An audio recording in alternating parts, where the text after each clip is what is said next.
आज डुंगरीपाली सचेतन नागरिक पक्षर लो भोल्टेज और बारंबार विद्युत काटर प्रतिवाद रे सबस्टेशन आगे धारणा बसी एग्जीक्यूटिव इंजीनियर सोनपुर फोन माध्यम कही जे आसंता 29 तारिख रे जाई आलोचना करिवे बोली प्रतिश्रुति देइथिले ओ ईएसओ चेरुपाली जरिया लिखित प्रतिश्रुति देवा फल धारणा बसीथिबा लोके धारणा बंद करिसंती। आसंता 29 तारिख 11टा समय पुणी समस्ते एही ग्रिड को आसी आलोचना रे भाग नहीं समस्यार समाधान करा जिवो बोली सचेतन नागरिक वरिष्ठ नागरिक माने कहिथिले। एथिरे डुंगरीपालीर समस्त संगठन तरफरु सहयोग करथिले। देखो डुंगरीपाली लो वोल्टेज समस्या और सटडाउन जेन बार बार बिजुली फ्लक्चुएट होची सेथि पई हम 25 तारिख दिन सेक्शनल ऑफिसर को लिखित देइथिलु, थाना रे भी लिखित देइथिलु कि आम धारणा करूँ ये समस्यार समाधान न हो काली संध्या पर्यंत टाइम दिया से किसी आमको जनइले से आम आसिक धारणा देलु। धारणा देलापर sectional officer SDO executive engineer को फोन कले से एग्जीक्यूटिव इंजीनियर थ्रू प्रतिश्रुति देले लिखित आकार जे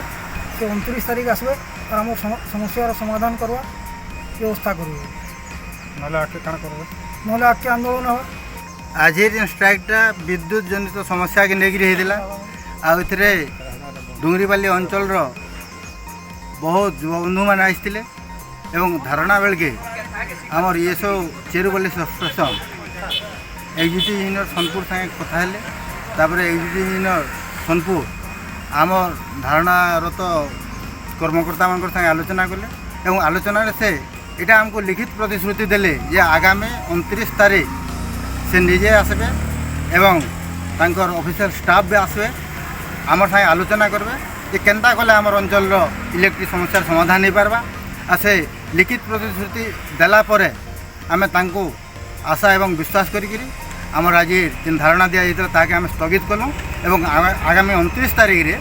समस्ते आसिक इन केनता गठनमूलक आलोचना हो पारबा आमर समस्यार समाधान नहीं पारबा तार लगी आपण मानकर माध्यम रे अंचलवासी को निवेदन कर समस्ते आसंता 29 तारिख सकाल 11टा समय सबस्टेशन को आसिक गठनमूलक आलोचना अंशग्रहण कर। आज अंचलवासी मैंने एग्जीक्यूटिव इंजीनियर सोनपुर सागर डिस्कसन कले फोन कर इंजीनियर सर प्रतिश्रुति देते 29 तारिख निजे आसवे डिस्कसन करने आज स्थगित रखाई 29 तारिख आलोचना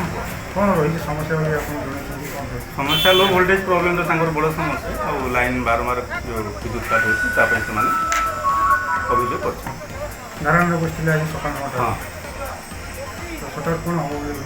एग्जीक्यूटिव सार आसे डिस्कसन तो से मो सागर करेंगे कहले एग्जीक्यूटिव सार संग कर तो सार आसे जहाँ